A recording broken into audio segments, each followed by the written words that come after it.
Hiya, I have had another beautiful day here in Western Australia, Fremantle, and today I went down to the beach and had a really good swim. It was really invigorating. The waves were quite choppy, but the sea was so clear and it was warm. I mean, okay, it's cold getting in, but it was actually warm once it was in. And it got me thinking about environment and how the environment or our environment affects us and can either lift us up or take us down a peg or two. And of course we are responsible to make sure that we choose to live in an environment that helps us to thrive and helps us to do the things that bring us joy so that we can bring joy to others.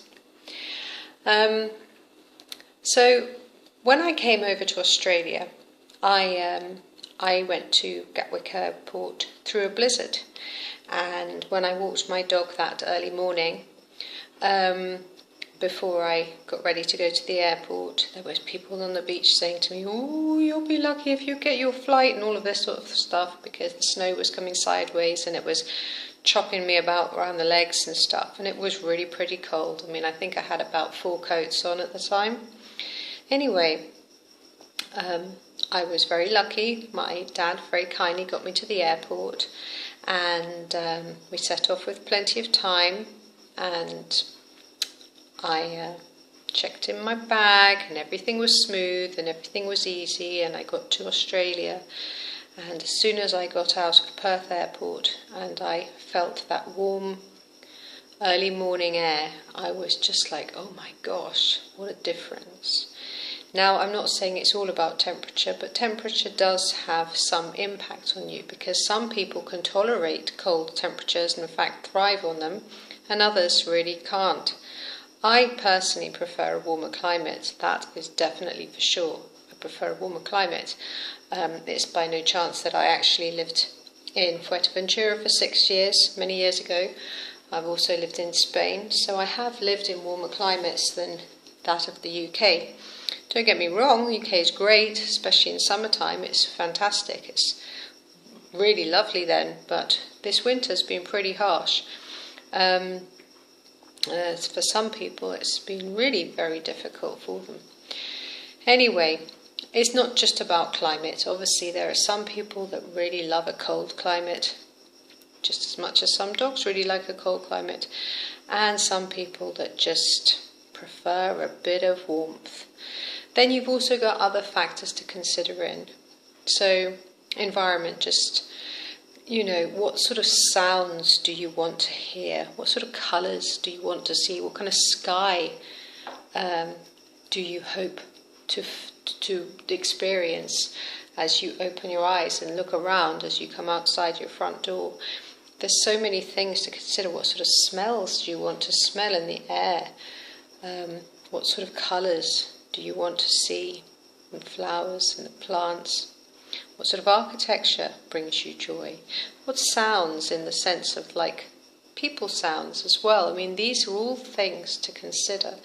When I was at art college, we used to have these strange exercises.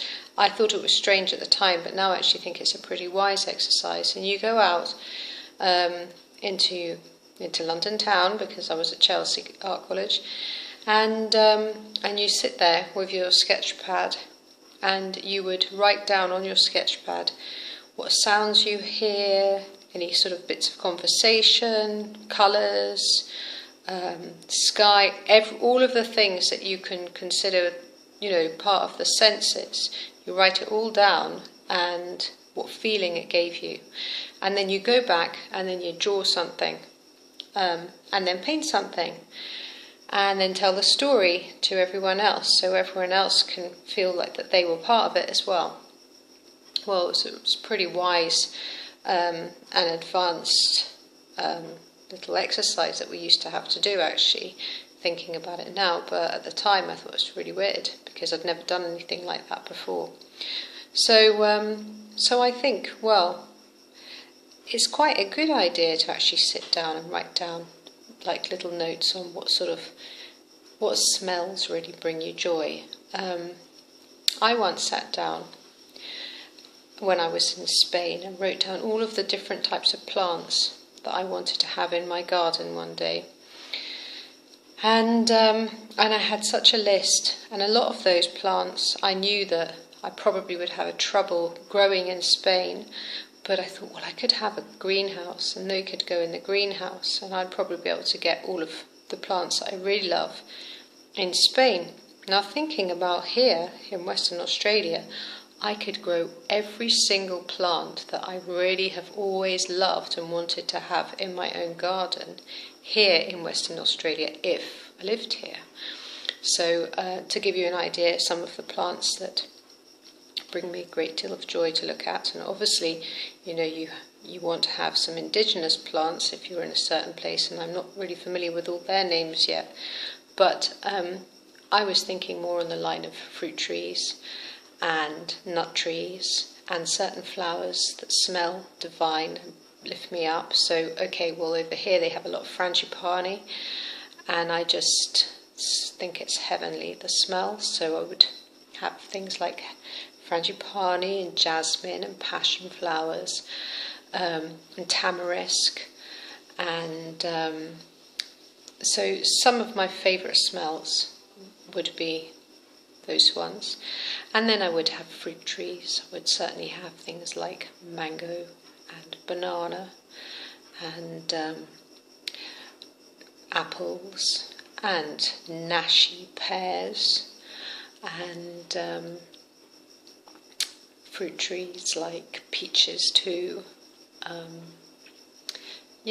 And nut trees, almonds and hazelnuts. So that I have a huge list, and to be able to grow those things all in one place would mean that I would be able to fulfill something that would bring me a lot of joy. So then another thing is sounds. What sounds do we like to hear? What sounds bring us joy? I'm not so keen on listening to the car sounds. I don't particularly want to hear the sounds of screaming people. People falling out of a pub, for instance. I've lived above pubs, I've lived next to pubs over the years, and that kind of sound definitely doesn't appeal to me. It's not a sound that I have to put up with anymore, though, because I live right on the beach in the UK. But so what kind of sounds? Well, I like the sound of the wind blowing through trees, and I like the sound of the birds, and I like the sound of nature, and that's what I'm listening to right now, is the sound of crickets and frogs in the garden, and it's really lovely. And colours, well, I love the sky here. It's so blue.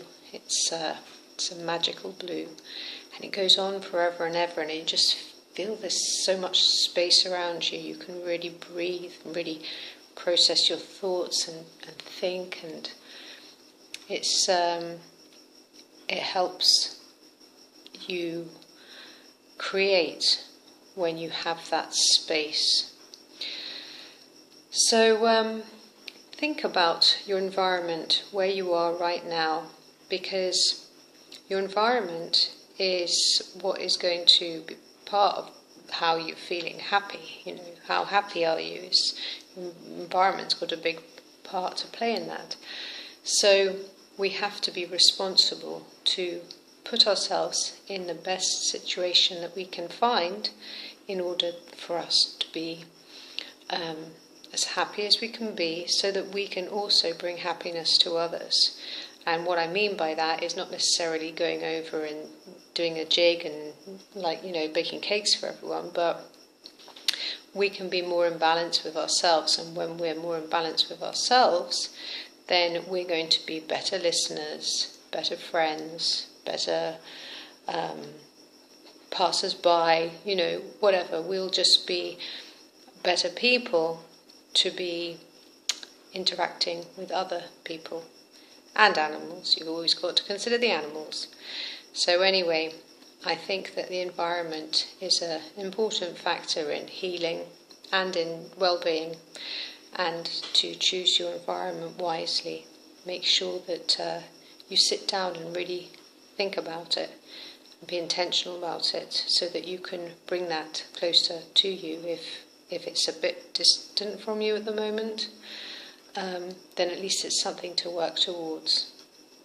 So, happy healing, be well, and thanks for watching. Cheers.